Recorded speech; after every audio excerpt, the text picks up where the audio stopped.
Muy buenas tardes a los presentes el día de hoy. Muchas gracias por acompañarnos en esta sesión número 3 y la última de este ciclo de charlas sobre inteligencia artificial. El día de hoy nos acompaña el profesor Carlos Giovanni, es, que es profesor de la Universidad San Buenaventura, docente e investigador, quien nos va a hablar el día de hoy sobre aula invertida, aprendizaje colaborativo e inteligencia artificial, un producto, unos resultados derivados de un proceso investigativo que se ha desarrollado desde la universidad por parte del profesor y a quien le doy la palabra en este momento. Profesor, muy buenas tardes. Hola, muy buenas tardes, Gabriel. Muy buenas tardes para los demás. Bueno, profesor, Bien, ahí tengo buen sonido. muchas, sí, señor, ahí está muy bien, profesor. Muchas Perfecto. gracias por atender la invitación en este ciclo de conferencias del mes de junio que ha desarrollado la RUAP. Y le dejo el espacio para que usted proceda. Muchas gracias. Bien, muchísimas gracias. Bueno, muy buenas tardes para todos. Por aquí ya veo algunas personas conectadas. Los saludo fraternalmente a todos. Y bueno, como lo ha mencionado Gabriel, entonces para el día de hoy les voy a comentar un poco del proceso investigativo que he venido trabajando. Bueno, en gran parte fue en algún proceso, en una parte de mi doctorado, y actualmente pues estoy trabajando con algunos estudiantes de maestría y de doctorado, tanto en la Universidad del Valle como en la Universidad de San Buenaventura. Entonces, este proceso involucra áreas que son el aula invertida, el trabajo colaborativo y la inteligencia artificial. Entonces, bienvenidos. Voy a empezar por acá a presentar mi pantalla para que todos la podamos ver la presentación y vamos charlando un poquito.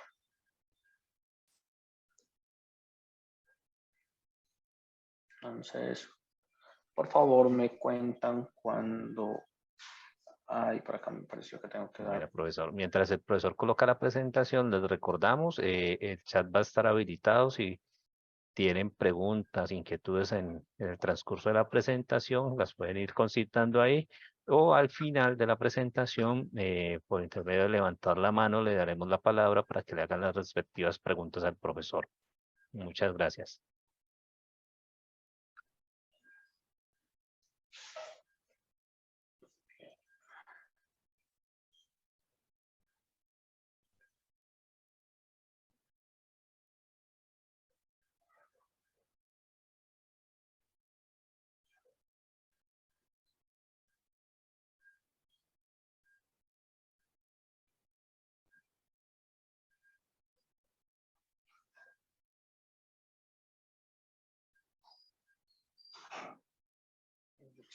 Ok, por ahí ya puedo presentar.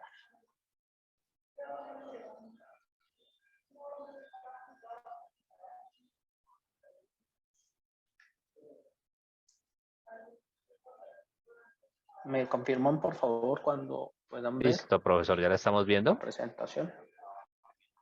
Perfecto. Entonces, ahora sí, voy a presentar.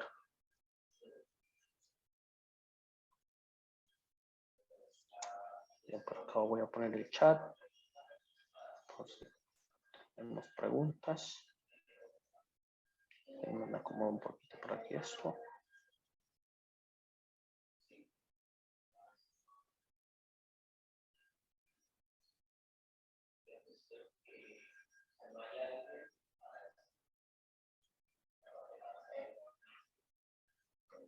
Bien, listo. Entonces vamos a empezar con esta charla.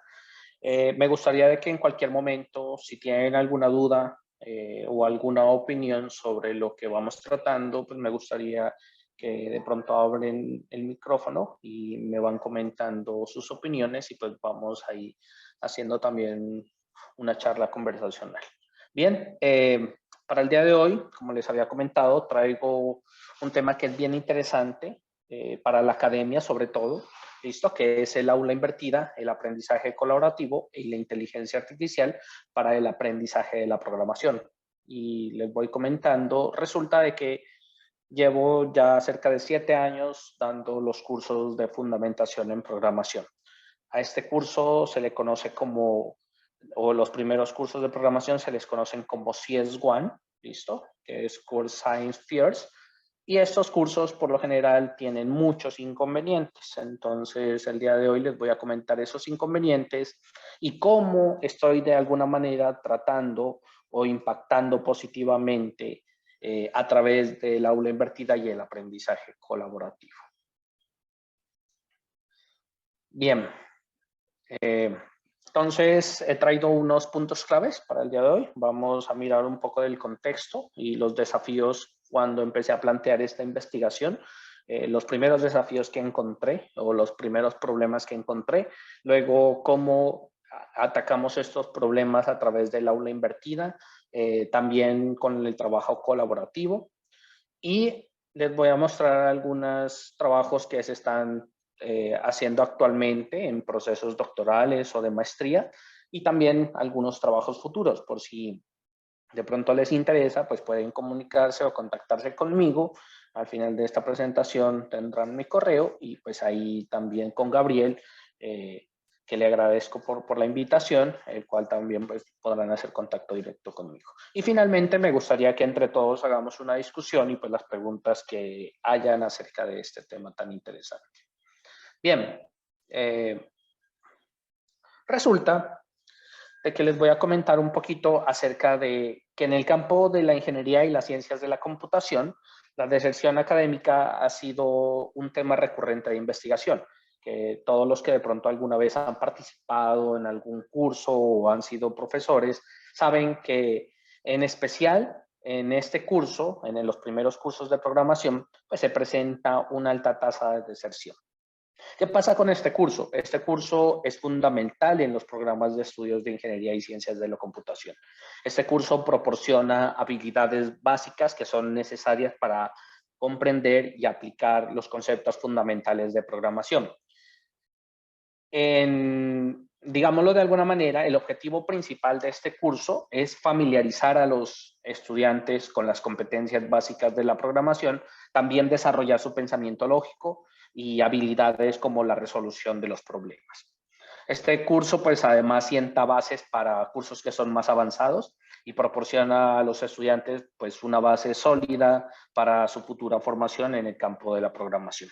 Esto quiere decir que este curso realmente viene siendo un hito cuando alguien decide empezar a estudiar cursos de programación. Resulta de que en ese estudio que yo empecé a hacer desde el 2016-17, observé que hay una alta tasa de deserción, que no solamente pues la había encontrado yo, sino que esto se presenta tanto a nivel de Colombia como a nivel mundial. En especial, pues yo había identificado varias universidades del Valle del Cauca, en los cuales pues algunos autores habían mencionado que estos cursos tenían falencias, pues por la falta de apoyo de pronto de alguna manera, o que los estudiantes no podían alcanzar las competencias. Así, entonces, identifiqué que los estudiantes no logran alcanzar esas competencias debido a algunos problemas que aquí los he traído para ustedes. Entonces, primero, no es posible fomentar la adquisición de habilidades básicas en programación. También promover la enseñanza del curso basado en competencias. ¿Listo? Recordemos de que actualmente todos los cursos que se dan en las diferentes academias pues están basados en los lineamientos de competencias que da el Computing Curricula. Entonces, dicho eso, pues los diseños también han cambiado y la forma en que se evalúan estos cursos también. ¿Listo? Mejorar la interacción entre estudiantes, profesor y tecnología, ya que estamos, pues, ya vimos que con el cuento de la pandemia, todos empezamos a utilizar las herramientas tecnológicas, pero la integración entre el estudiante, el profesor y la tecnología, pues todavía sigue siendo un hito, y es muy importante empezar a utilizar estrategias y métodos que permitan hacer esta integración. También implementar estrategias para reducir la deserción y la mortalidad académica. Entonces, justamente el día de hoy nos vamos a centrar en este punto, en implementar estrategias. Yo, en mi caso, implementé el aula invertida y la colaboración para reducir la deserción y la mortalidad académica. Pero no solamente me enfoqué en que los estudiantes alcanzaran las notas académicas, sino que también me enfoqué en cómo los estudiantes alcanzaban esas notas. Ya les voy a explicar más adelante por qué hablo de esto. Y finalmente, también mejorar la interacción social y promover la distribución más equitativa del conocimiento. Esto hace referencia a que los estudiantes también, cuando trabajan de manera colaborativa, pues estos estudiantes despiertan habilidades blandas que son muy importantes para ellos, y no solamente para el curso, sino de pronto para cuando ellos terminen sus carreras y salgan pues a sus labores como profesionales. Bien, dicho eso, me centré en un problema que realmente no está solucionado. Yo creo que en porcentaje, si hablamos, un 5% se ha mejorado. Sin embargo, es una pregunta muy abierta y que es la que cómo hacer que los estudiantes logren aprender, ¿listo? Y también cómo hacer que los estudiantes alcancen esas competencias académicas de programación en un curso CS1. Entonces, aquí nos quedan muchas incógnitas, pero también han habido muchos estudiosos de diferentes universidades acá en Colombia que han sido unos trabajos impecables que han permitido dar de alguna manera una solución. Entonces, como lo vemos aquí en esta presentación, tenemos, por ejemplo, la homogeneidad en el aprendizaje del curso, la pedagogía tradicional, apoyada por tecnología, actividades de aprendizaje activo, que es el aula invertida, herramientas de software para soportar el proceso de aprendizaje, y bueno, pues ahí encuentran ustedes, como pueden leer, entre otras soluciones que la verdad pues han dado algunas ventajas al estudiante en cuanto a la deserción y se ha cerrado un poquito esa brecha. Bien, mencionado eso, nosotros empezamos a hacer una revisión desde el año 2009 y nosotros desde el año 2009 encontramos que efectivamente pues hay unas herramientas, creo que aquí está un poquito, se está viendo raro, pero bueno, ahí, eso, ahí mejor. Listo. A partir del año 2009 empezamos a mirar qué herramientas existen para apoyar estos procesos y conocer cuándo, en qué años se empezó a incorporar la inteligencia artificial y con qué propósitos se empezó a incorporar la inteligencia artificial. Bien, entonces encontramos de que los mayores lenguajes que se utilizan, ¿sí?, dentro de la programación CS1 son C++, son JavaScript y son Python. Resulta de que efectivamente lo comparamos nosotros con el Computing Curricula del 2021 y del 2013 y efectivamente pues los lineamientos decían de que sería bueno utilizar un paradigma funcional o un paradigma orientado a objetos para empezar a enseñar este tipo de cursos de programación. Bien, una vez encontramos eso, empezamos a identificar qué plataformas nosotros podíamos utilizar para mejorar esas competencias o esas habilidades de programación en los estudiantes. Así nosotros encontramos, como ustedes pueden ver en la parte de abajo del gráfico, encontramos algunas plataformas que seguramente ustedes en algún momento han tenido, las han podido ver y las han podido practicar sobre estas. Resulta de que no solamente hay plataformas, como ustedes encuentran, por ejemplo, en la parte de la mitad encuentran la gamificación, ¿listo? La gamificación, entonces, como un punto estratégico, empezó a partir del 2015, del año 2015, empezaron a utilizar este tipo de juegos serios para aumentar las habilidades de alguna manera de concentración en los estudiantes y poder que los estudiantes logren a través de los juegos serios conseguir esas habilidades en programación. Sin embargo, no me quise centrar en la gamificación porque resulta de que hay muchos trabajos con gamificación en los cuales el estudiante logra aprender, ¿sí? El estudiante logra, o bueno, más bien el docente logra de que los temas o el temario del curso sea entendible, sea divertido, también genera en los estudiantes habilidades blandas. Sin embargo, hay soluciones que no son pertinentes al desarrollo. Por ejemplo, los estudiantes cometían muchos errores cuando hacían los juegos, los estudiantes no entregaban a tiempo, los estudiantes, la calificación no mejoraba. Entonces, por eso decidimos no centrarnos en la gamificación. Pero nos dimos cuenta que a partir del 2017 empezaron los MOOCs. Entonces nosotros empezamos a mirar que ya salían plataformas como Coursera, Platzi, las cuales hacen que integran cosas divertidas sin que sean juegos serios. ¿Listo? Entonces nosotros empezamos a identificar de que ellos no solamente se centran en la parte de gamificación, sino que empiezan a integrar componentes o técnicas computacionales de inteligencia artificial, las cuales les van a permitir a los estudiantes tener de alguna manera ciertos modos de aprender, entonces a lo que nosotros le llamamos estilos de aprendizaje. ¿Ok? Entonces, me centré en este punto, en cómo la inteligencia artificial podía ayudar a los estudiantes a mejorar las habilidades en programación.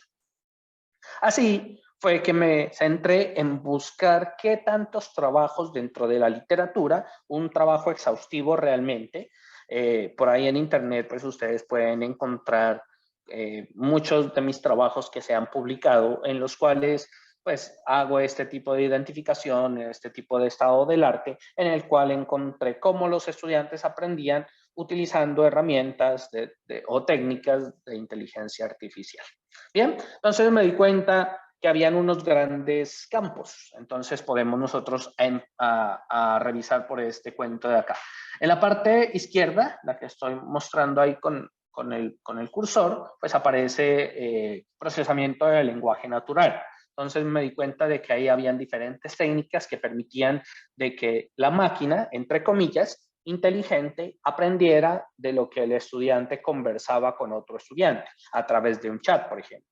Entonces, como ve, pasame este trabajo. Entonces, eso era una realimentación en la cual yo podía identificar en qué estaban fallando esos estudiantes. Por ejemplo, hacíamos un condicional en el cual deberían utilizar 3 tipos de colores. Por ejemplo, si daba un valor, entonces amarillo, si daba otro valor azul y si daba otro valor, daba verde. Entonces, si algún estudiante no podía comprender eso, entonces seguramente por un chat le preguntaba a su compañero, necesito que me expliques cómo funciona ese código o cómo lo hiciste. Entonces, a través de eso yo empecé a recopilar información utilizando el procesamiento del lenguaje natural. Por otro lado, miramos de que habían otras grandes ramas. Sin embargo, yo me centré mucho en el de algoritmos y aplicaciones. Entonces, la inteligencia artificial, pues como sabemos, se distribuye en diferentes métodos. Yo me centré en los algoritmos de clasificación. ¿Listo? Entonces, dentro de los algoritmos de clasificación, pues están también o está inmiscuido ahí, está el Machine Learning y el Deep Learning. Entonces empecé a trabajar con algoritmos, por ejemplo, como Random Forest, regresión lineal, máquinas de soporte vectorial, redes neuronales, redes convolucionales, en las cuales a mí me permitía utilizar todos los datos de los estudiantes para predecir la nota de estos mismos. Entonces, ese fue un trabajo que se llevó pues como en el 2022, finalizando como el 2022, en el cual desarrollamos un algoritmo, el cual nos permitía a nosotros predecir la nota final del estudiante utilizando el 50% de sus calificaciones del total del curso. Entonces, así, integramos Machine Learning, Deep Learning y procesamiento del lenguaje natural. Una vez teníamos identificado qué tipos de inteligencias artificiales o bueno, qué técnicas computacionales de inteligencia artificial se estaban utilizando sobre este campo tan interesante, pues que es el de la educación, entonces ahora sí pasé a centrarme en quién iba yo a probar. Entonces aquí es donde vino con quién íbamos a probar. Se probaron diferentes cursos. En este caso fueron 5 cursos, en el trabajo que les estoy presentando, fueron 5 cursos que se dividieron en 2 grupos. El primero es de fundamentos de programación, listo, que se mira en primer semestre, y el segundo grupo es de programación orientada a objetos, que es en el segundo semestre. Así tuvimos nosotros, pues, Total de estudiantes para fundamentos de programación tuvimos 553 y para el curso de programación orientada a objetos 145. Cogimos aleatoriamente estudiantes que hicieran parte del grupo experimental y grupo de control. En el grupo de control, pues seguían viendo sus materias, listo, en este caso todos miraban las clases conmigo y pues miraban de manera normal, como siempre lo hemos hecho, en donde yo llego, doy mi cátedra, les pongo algunos ejercicios, algunas actividades que son sumativas y por lo general se hace un proyecto en el curso. Y el otro es el grupo experimental, entonces donde íbamos a incluir la inteligencia artificial para formar los grupos, la inteligencia, perdón, el enfoque colaborativo, ¿listo? Y también el aula invertida. Entonces les quiero contar un poquito acerca de esa experiencia para que miremos cuáles fueron los resultados y cuáles son las ventajas en versus a la forma tradicional. Es importante aclarar aquí de que con esos grupos experimentales se utilizaron algunos instrumentos de recolección de datos, por ejemplo, test de satisfacción, también desarrollamos algunas herramientas que más allá se las voy a mostrar, en las cuales pues mirábamos qué tan funcionales eran o cómo les parecía, ¿listo? Entonces así lo probamos para los diferentes cursos.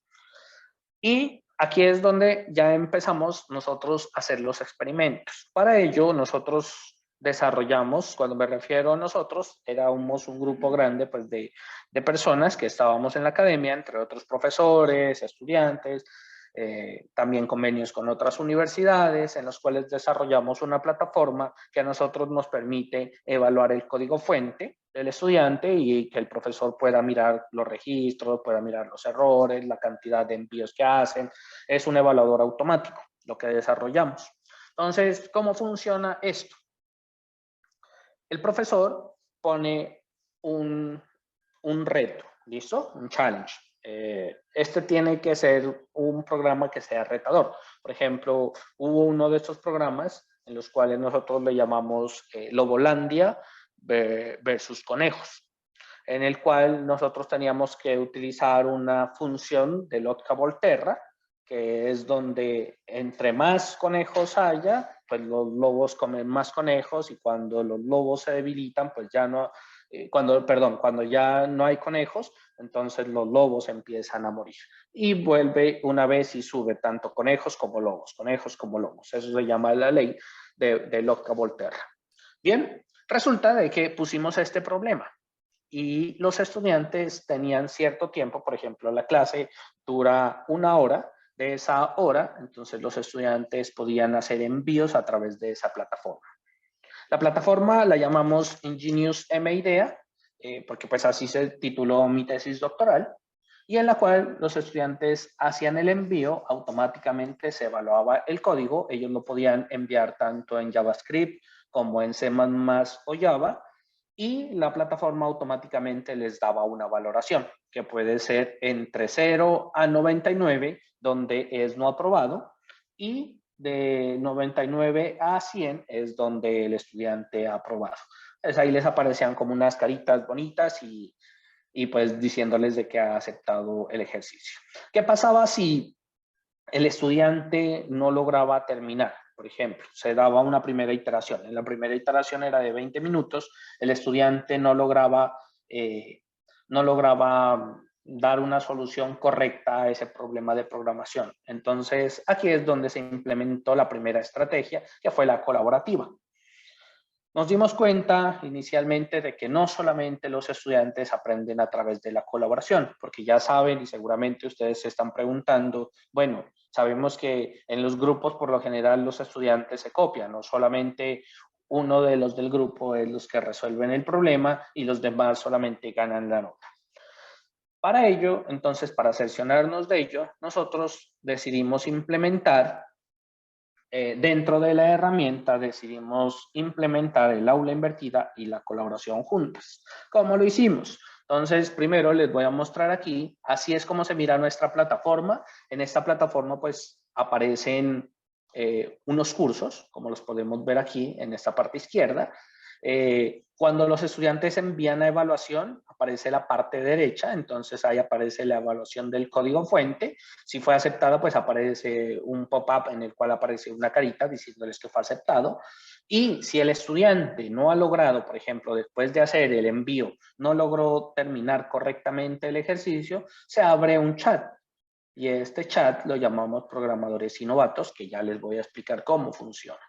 Entonces, así es como funcionaba nuestra plataforma. Bueno, todavía funciona, porque todavía está a disposición de los estudiantes. ¿Y cómo empezamos a implementar nuestra aula invertida? Resulta de que nos dimos cuenta de que los estudiantes, al terminar la clase, quedaban con muchas dudas. Entonces, era muy difícil, ya saben que el tiempo tanto de los estudiantes como del profesor es muy limitado, entonces decidimos utilizar el aula invertida. Pero ustedes se están preguntando, ¿qué es esto del aula invertida? Resulta de que, uy, se me fue por aquí. Bien, el aula invertida es un modelo pedagógico, ¿listo? Que también es conocido como Flipped Classroom por sus siglas en inglés, que es FC, ¿listo? Este método o esta metodología de enseñanza, pues en los últimos años ha cobrado pues gran relevancia. Si tú te vas, por ejemplo, a una fuente bibliográfica, pues vas a encontrar muchos modelos que han implementado usando aula invertida. Y esto nace ante la necesidad de cambiar el sistema tradicional de aprendizaje, ¿listo? Para adaptarlo a las necesidades actuales. Entonces, ¿cuáles eran las necesidades actuales? Lo que les hablaba al principio, es de inmiscuir a la tecnología, al profesor y al estudiante. Acordémonos que con la pandemia, pues todo cambió a la tecnología. Entonces, era importante al estudiante hacerle perder ese miedo a la tecnología. Bien. Entonces, ¿cómo funciona esto? Los estudiantes tienen una hora, bueno, puede ser 1 hora o 2 horas, las horas que se designen dentro de la malla microcurricular para ver el curso. Sin embargo, cuando los estudiantes salen de ese curso, parece que les borraran la mente y olvidan todo lo que aprendieron. Entonces, ¿cuál era la estrategia de nosotros para hacer de que los estudiantes no olviden eso? Entonces resulta de que propusimos que 5 minutos antes de empezar la clase, en la plataforma nosotros abrir un test. ¿Listo? Ese test se compone de 3 preguntas que hablan acerca de la clase pasada. 2 de esas preguntas son de selección múltiple. Por ejemplo, es conceptuales. Por ejemplo, ¿qué es un for? ¿Qué es el ciclo while, por ejemplo? Esos tenían que los chicos seleccionar dicotómicamente, pues entre sí o no, de pronto la respuesta correcta. Y una pregunta de programación, en la cual se les preguntaba, por ejemplo, este for, ¿qué le hace falta a este for, por ejemplo, para hacer la suma de los 10 primeros números? Entonces, el chico, por ejemplo, ponía ahí, le falta ponerle hasta el -11. Y ejecutaba. Enviaba eso, como tenemos un evaluador automático, automáticamente calificaba. Nos dimos cuenta de que a los chicos les empezó a agradar esa idea. Entonces, así nosotros hicimos 25 cuestionarios con 75 preguntas durante todo un semestre. Y nos dimos cuenta de que eso de verdad, efectivamente, pues a los estudiantes les parecía agradable y los estudiantes lograban hacer retención de los conceptos que se habían visto en la clase pasada. Así fue como nosotros implementamos este modelo de aula invertida. Obviamente, pues esto tiene por detrás un gran estudio, hicimos un estado del arte, propusimos un modelo, pero pues creo que tardaríamos mucho tiempo en explicar esa parte. Pero básicamente lo que hacíamos era esas preguntas y los estudiantes pues las respondían. ¿Cuál era el beneficio de ellos? Que a los primeros 5 que respondieran bien, ¿listo? Porque algunos lo respondían rápidamente, pero no lo respondían bien. A los 5 primeros se les daba una bonificación de 1/10. Entonces ya saben que muchos estudiantes también les gusta tener calificaciones altas y con eso podían mejorar. Pero nos dimos cuenta a partir como del cuestionario 17, todos los estudiantes querían subir su nota. Entonces todos los estudiantes estaban pendientes de cuál iba a ser el cuestionario. En una clase no lo pusimos el cuestionario, Y resulta de que entonces todos los muchachos se preguntaban, ve, profe, ¿por qué no hay cuestionario hoy? ¿Qué pasó? A nosotros nos gustaba. Se les dijo de que ya no iban a ver los cuestionarios. Entonces los estudiantes, pues obviamente se sorprendieron y nos dimos cuenta de que había cierta efectividad. Más adelante les voy a mostrar los resultados que se hicieron, pues que fueron resultados muy buenos, la verdad, pues para este caso. Bien, teníamos entonces el aula invertida aplicada, sin embargo nos dimos cuenta que el aula invertida no hacía de que los estudiantes mejoraran su código, ¿listo? Mejoraban sus notas, efectivamente, porque pues, los estudiantes ganando los cuestionarios, pues seguramente iban a mejorar sus notas.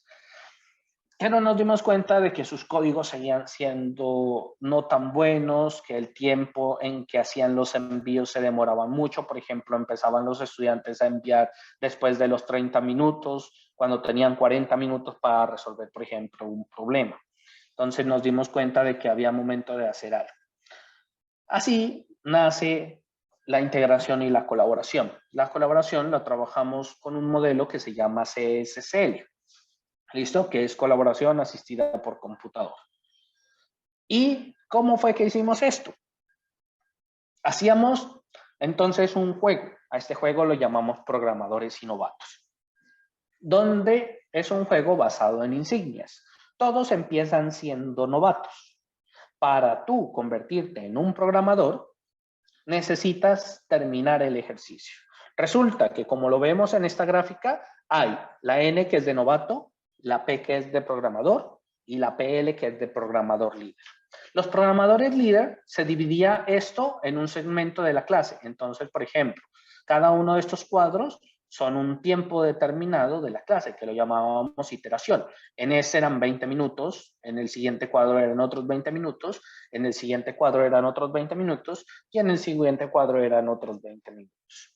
Si un estudiante lograba terminar el ejercicio de programación en los primeros 20 minutos, como lo podemos ver aquí, que fueron 3 estudiantes los que lograron eso, ellos se convertían en programadores líder. ¿A qué tenía derecho un programador líder? El programador líder va a tener derecho a ayudar a un compañero en la siguiente iteración, como lo podemos ver aquí. Este señor de aquí le estaba ayudando o le estaba colaborando a un compañero. Este señor de aquí le estaba ayudando a otro compañero. Creo que puedo aquí abrir el brush. Mejor así. Este compañerito de aquí, ¿cierto? Le estaba ayudando a un compañero. Aquí. Se unían en parejas. ¿Qué pasa con estos que estaban solitos? Resulta de que estos que están solitos, en la segunda iteración, que es esta de aquí, en la segunda iteración, ellos lograron resolver solos el problema. Estos ya no se llaman programador líder, sino que estos consiguen la insignia que se llama programador. ¿Listo? ¿Cuál es la diferencia entre programador líder y programador? Pues que este programador líder pues ganaba una mejor bonificación. Por ejemplo, este programador líder ganaba 0.3 décimas, mientras que este programador ganaba 0.1. Bien, así pasaba la segunda iteración. Entre más iteraciones pasaban, por ejemplo, en la tercera iteración, ya uno se encontraba de que habían formado más grupos de compañeros. Habían unas reglas o hay unas reglas, ¿listo? Entre esas reglas es que no se puede pasar el código fuente, de que no puede decirle al compañero cómo se hizo, sino simplemente puede explicarle cuál es la mejor forma de desarrollarlo. Por ejemplo, si lo estaba atacando el problema con matrices, y no era con matrices, sino de pronto era con carga de archivos, o era simplemente hacer un condicional. Entonces el compañero podía mirar esto. En ningún momento podía de ninguna forma utilizar el teclado del otro compañero o pasar el código a través del celular o bueno, a través del chat. Bien, miramos de que en cada iteración pues iban formándose más grupos. Miren cómo se iban formando más grupos en cada una de las iteraciones. Al final, pues solamente uno de los estudiantes no logró hacer el reto, que en este caso fue de programación. ¿Qué pasó aquí? Nosotros revisando o mirando pues de los historiales que habían pasado, nos dimos cuenta pues de que eran muchas más personas las que perdían, porque realmente estos ejercicios son muy retadores. ¿Qué quiere decir eso? Pues de que estos ejercicios van a tener mucho que ver pues con todos los temas de programación. Entonces no es tan fácil para un estudiante que apenas está iniciando en el mundo de la programación desarrollarlo. Pero si nos damos cuenta con esta metodología CSSL y con este juego de programadores y novatos, más el aula invertida en el cual empezaban los estudiantes a reforzar, en este caso, pues mejoraban y aquí se mira evidentemente que hubo una mejora. Bien.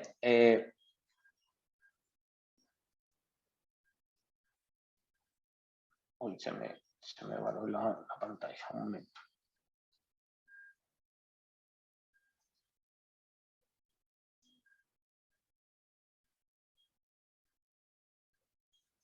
Bien, aquí pasó algo.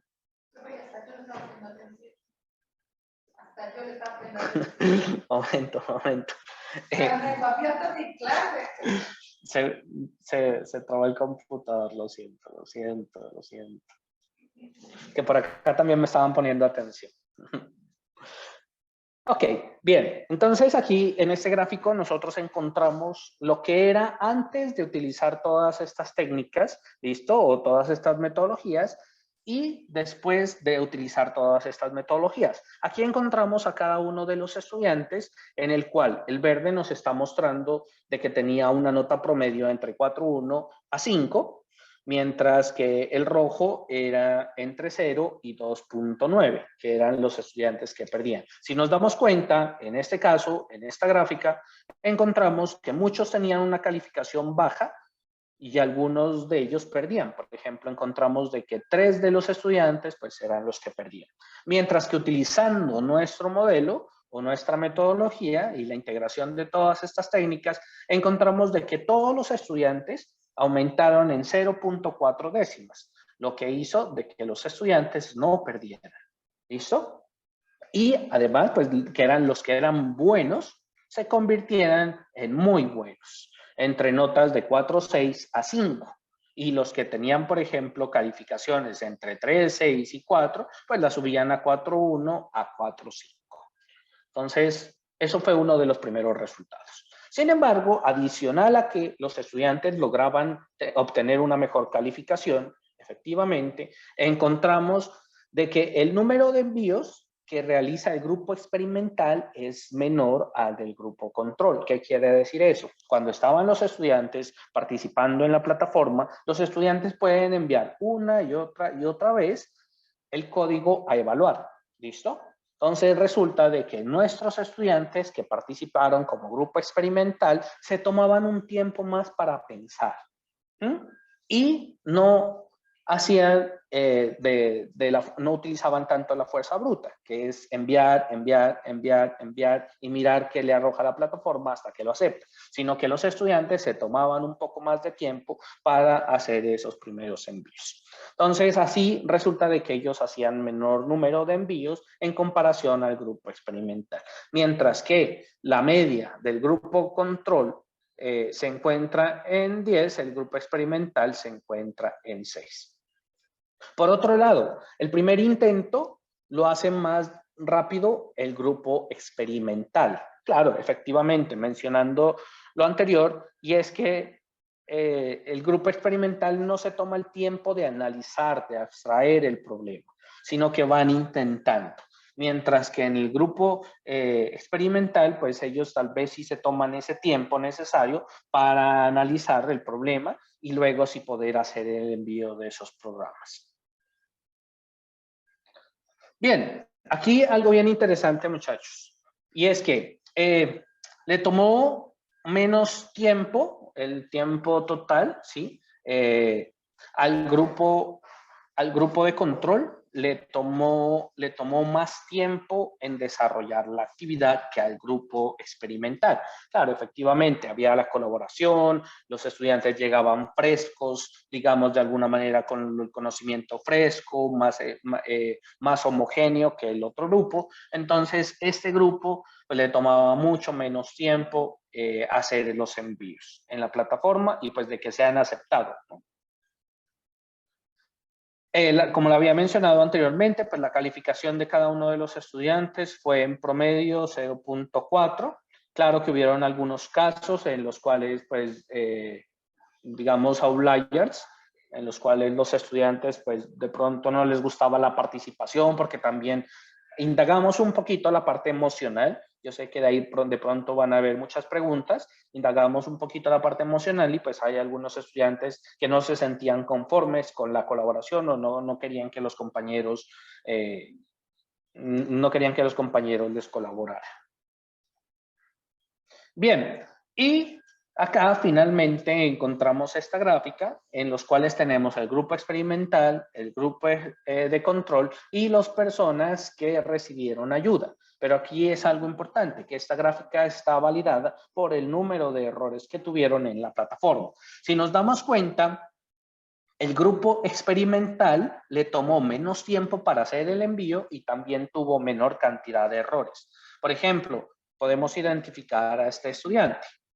¿Listo? Entonces, este estudiante le tomó cerca de 7 minutos para hacer el envío y aprobar la entrega y cometió 2 errores en su código hasta lograr esa entrega. Mientras que encontramos a todos los naranjas, que son nuestro grupo experimental, que están más o menos marcados de esta manera. ¿Listo?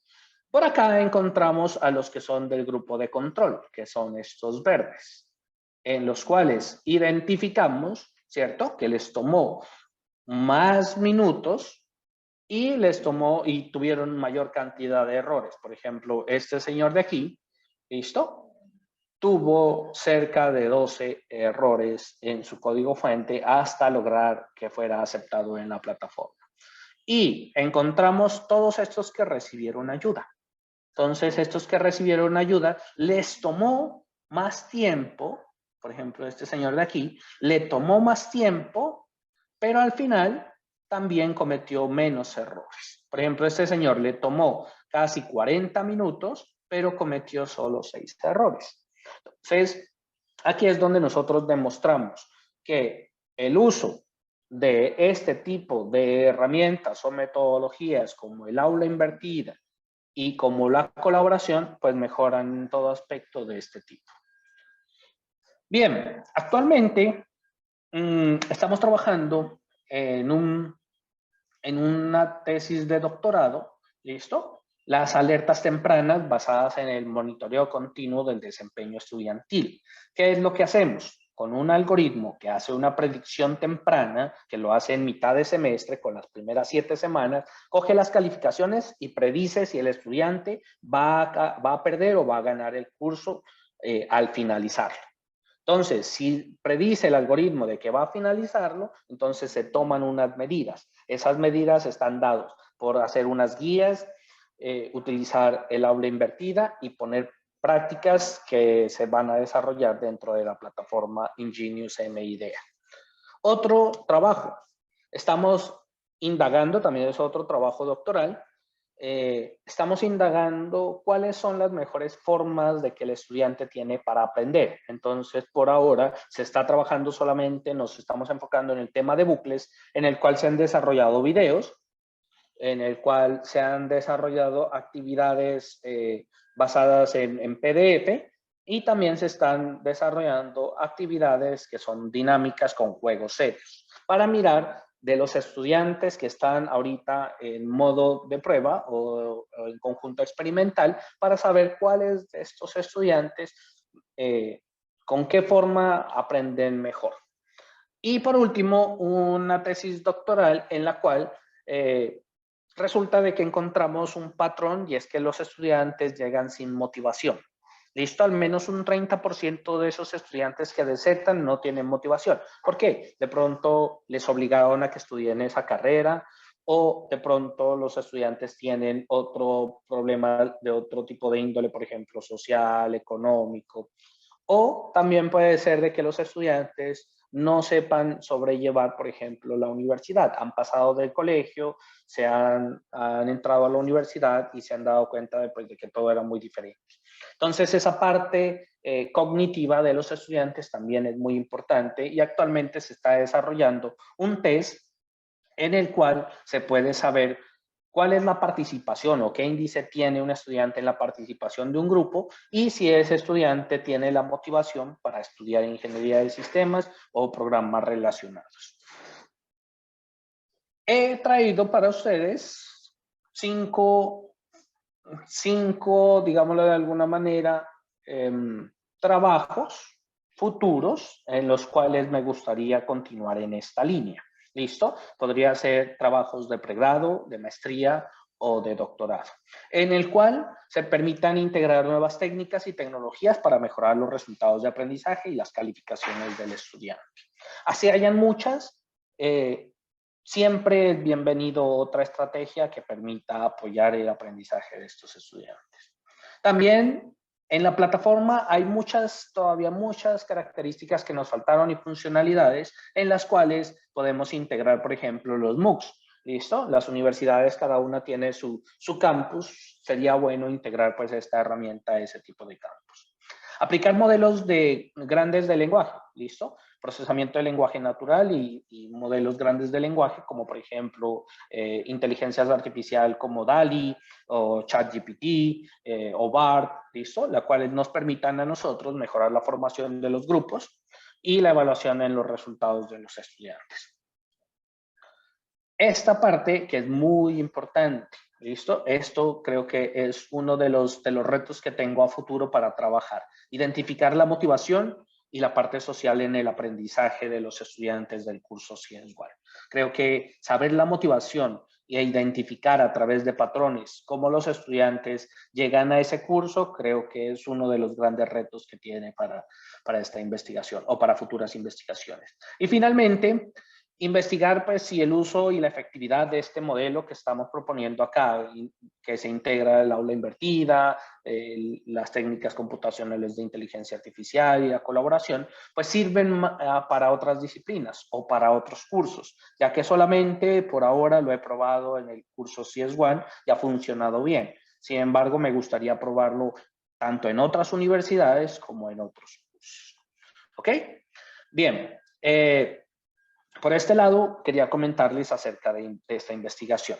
Ahora me gustaría que, por ejemplo, ustedes piensen en un momento cómo o qué ideas ustedes tienen para mejorar o desde sus campos o desde su área de experticia, cómo ustedes podrían mejorar algún curso el cual ustedes lo hayan visto o lo estén viendo, que ustedes creen que, por ejemplo, utilizar el aula invertida o la colaboración mejoraría de pronto esos cursos. Me gustaría de que por acá me comenten un poco al respecto. ¿Alguien de pronto quiere? No sé cómo se abre esto. Si alguno de los presentes desea hacer una pregunta o contestar lo que está indicando el profesor, nos levanta la mano y le abrimos el micrófono.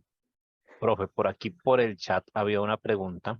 Voy a encender por aquí la cámara un momentico. Pero no sé cómo puedo ver acá el... En la parte inferior están los que me... No, ya me apareció acá. Vale, por aquí está el profesor Rubén Darío Lozano que dice que quiere intervenir. Ya le vamos a habilitar, profe. Profe, ya puede activar el micrófono.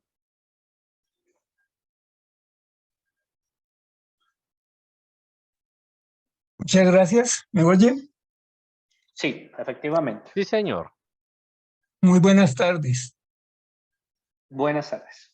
Qué bueno escuchar estas propuestas, estas investigaciones, toda esta serie de trabajos para incentivar el aprendizaje y, de otra parte, mostrarle a los estudiantes que los profesores se preocupan por ellos, ¿sí? Porque ellos a veces piensan que los profesores son personas que presentan unos contenidos y generan notas. Incluso ahora que venía en la calle, escuché a unos estudiantes decir lo siguiente. Nosotros por lo general los profesores tenemos muy buen oído, ¿cierto? Decía uno de ellos, ese profesor le gusta que los estudiantes pierdan. Imagínense esas concepciones, ¿no? O esas percepciones en otros casos. Solamente quiero entonces, en este abrebocas, y me disculpan que me alargue, mencionar 3 aspectos. Uno, el manejo del error de los estudiantes, cómo lo hicieron, porque de todas maneras a los estudiantes les puede generar desazón, ¿no? Ellos no entienden que con el error se aprende. Entonces ese sería un punto. 2, que el estudiante visibilice que el profesor está haciendo una producción escrita que es las unidades didácticas, o a veces la llaman guías, pero yo la llamo unidades didácticas, en las cuales él muestra para dónde va la actividad, en qué consiste, cuál es la manera de interactuar estudiantes y profesores, o entre estudiantes, etcétera, ¿sí? O sea, esa parte de la unidad didáctica, porque los estudiantes tienen que ver que el profesor está produciendo. Una producción que tiene elementos subjetivos y elementos objetivos, porque el profesor va a fuentes. Y el tercer aspecto que quiero proponer o que me preocupa es que se utilice solamente la palabra colaborativo, se insista mucho en la palabra colaborativo. No estoy diciendo que sea un error, sino la manera como yo lo veo, porque en nuestro ambiente, nuestra cultura, llamémosla en minúscula, de los estudiantes, lo colaborativo suena a que el otro me va a ayudar, ¿sí? Me va a sacar del embrollo. Entonces, hay propuestas como la famosa CCC, donde la primera C es cooperar, y yo para poder cooperar tengo que prepararme previamente. Por eso el aula invertida pide preparación previa, ¿sí? Porque yo no coopero, usted no puede entrar al equipo, usted no va. Y el otro elemento es compartir, que usted bien lo mencionaba, en el sentido de darle una orientación, una motivación al compañero, diciéndole, deberías emplear otro método, deberías emplear tal vez tal cosa, etcétera. Entonces ahí estaríamos haciendo, primero, cooperar, y segundo, compartir, y ya después pasar a la dimensión de colaboración, donde la colaboración es algo que se institucionaliza en el aula, pero también es una institucionalización a nivel de conocimientos. O sea, un escritor de un libro, un escritor de un programa, una persona que elabora una tesis es un colaborador, porque al hacerla visible, al mostrarla y divulgarla, está haciendo colaboración, y deberíamos ser agradecidos con esa parte. O sea, la colaboración no es gracias.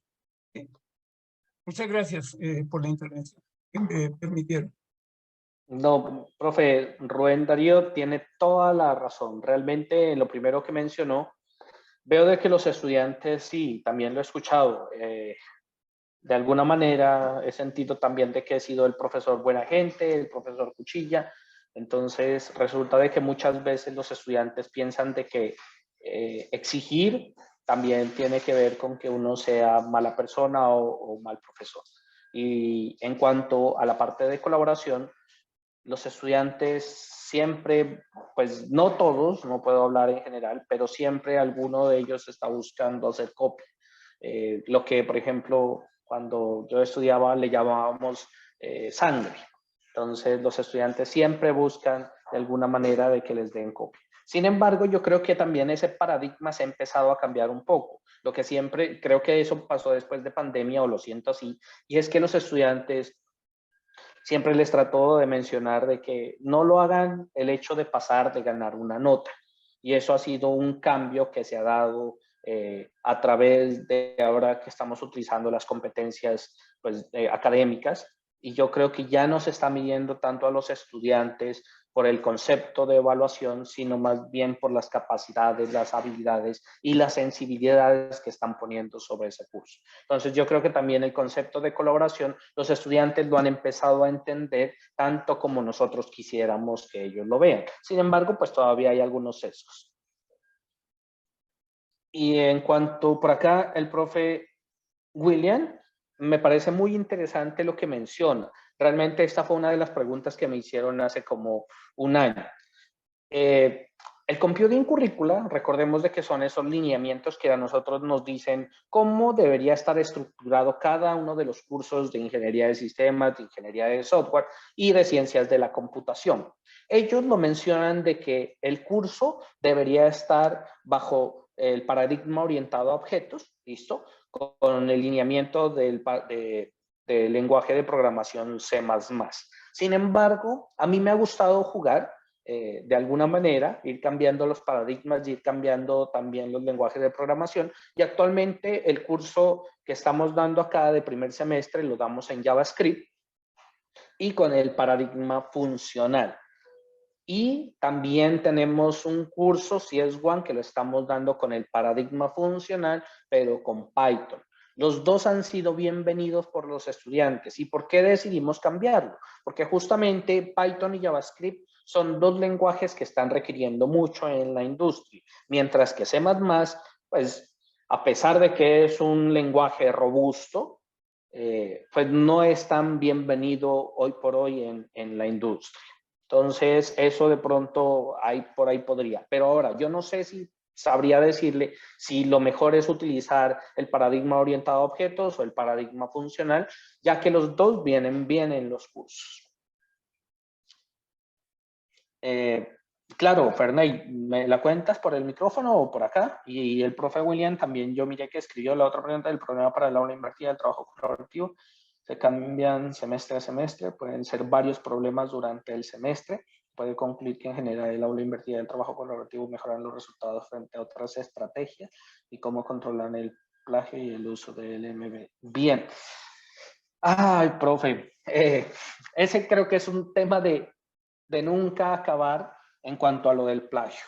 Yo creo que aquí con el uso de este tipo de elementos o de inteligencias artificiales como ChatGPT, uno lo que podría aquí hacer simplemente es hablarles de ética. Me gusta cuando iniciamos los cursos hablarles acerca de la ética a los muchachos. Les digo de que piensen en el aprendizaje, que no todos se los den a una inteligencia artificial como ChatGPT, que aprendan a resolver problemas por ellos mismos.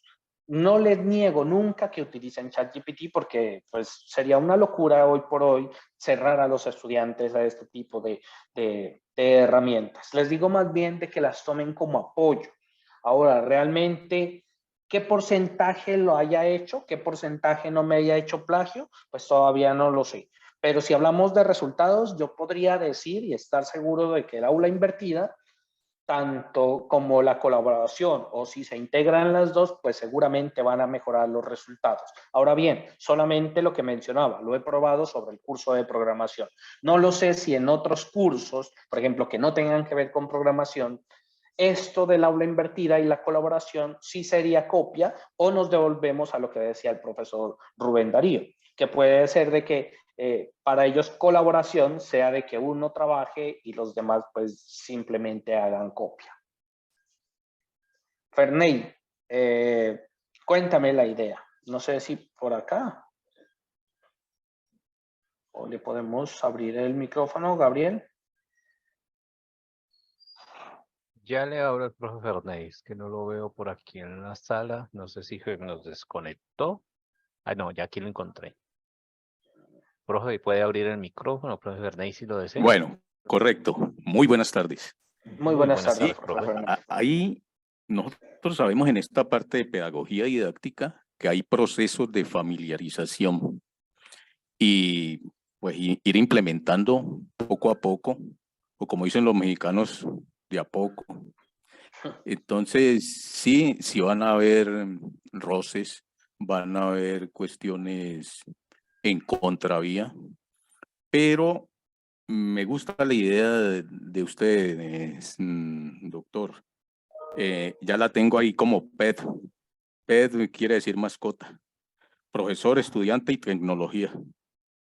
Esa PET, esa Interesante. mascota, la tenemos que cargar en nuestra mochila. Yo ya la tengo aquí. En cuanto a la situación de ir implementando estas situaciones, uno lo hace también en presencial. Se hace lo que llamamos la retroalimentación. También hay un apoyo con la parte de la tecnología. Y como decía el profesor Rubén, hay unidades didácticas, hay material de apoyo, hay secuencia didáctica, de tal forma que esa secuencia esté acorde con lo anterior y poco a poco se va implementando lo nuevo. O sea que mejorar la memoria. Yo les hablaba de un modelo pedagógico triple R. Triple R como en notación de conjuntos, donde se genera la conjunción de los tres conjuntos, que es reversar, revertir y reactivar. Haciendo como mínimo esas tres cosas, se da el milagro de recordar. Y recordar viene precisamente de Cardi. Y Cardi y corazón. Entonces ahí implemento esa parte de pasar por el sedazo de la mente y el corazón para no olvidar. Entonces ya copié aquí y ya tengo unas ideas muy interesantes suyas, más las propias, que pues cuando uno se dedica a estos pensamientos pues van surgiendo nuevas ideas. Muchas felicitaciones. No, muchas gracias, profe. No sé si en algún momento podríamos hablar y me gustaría tanto con el profesor Ferney como con el profesor Rubén y el profesor William, me gustaría de pronto si más adelante nos pudiéramos reunir y trabajar en este tipo de ideas que la verdad pues me interesa. Me le llevo el pensamiento. Sin Perfecto, hacer. entonces si me deja su correo por aquí y también todo el que quiera integrarse, me parece súper buena idea. Que creo que estos Excelente. espacios también son para eso, ¿no? Muy amable.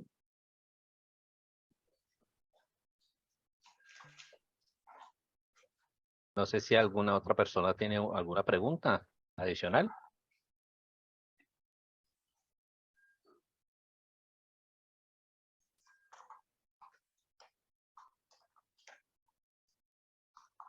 Ya por aquí por el chat colocó el profesor Rubén el correo.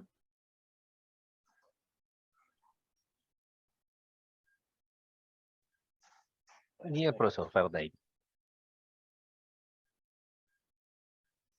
Vale. Profesor Giovanni, creo que no hay más preguntas. No sé si hay algo adicional que usted quiera complementar. No, la verdad, pues también nuevamente invitarlos a este trabajo. En algún momento, pues con más tiempo les podré mostrar la plataforma que actualmente pues está funcionando. Esta plataforma tiene muchas cosas, han habido muchos trabajos, tanto de pregrado, maestría y doctorado, que están incluidos ahí. Actualmente estamos trabajando en conjunto con la Universidad Nacional y pues la Universidad del Valle, de donde pertenezco, y también pues con la Universidad San Buenaventura, y pues ya se nos van a sumar la RUAP. Entonces la idea es seguir continuando con este tipo de investigaciones y pues mejorar en pro de los estudiantes. Así es, profesor. Ese es el siguiente paso. Miraremos esa oportunidad y revisar qué más se puede hacer en ese trabajo. A los asistentes del día de hoy, muchas gracias por su participación. Agradecerles el estar presente el día de hoy y los estaremos invitando ya para el mes de julio, agosto a las nuevas charlas. Muchas gracias a todos y que tengan una muy buena tarde. Muchísimas gracias a todos. Feliz tarde, que estén muy bien. Hasta pronto. Hasta pronto, profesor Carlos. Gracias a todos ustedes. Muy amables.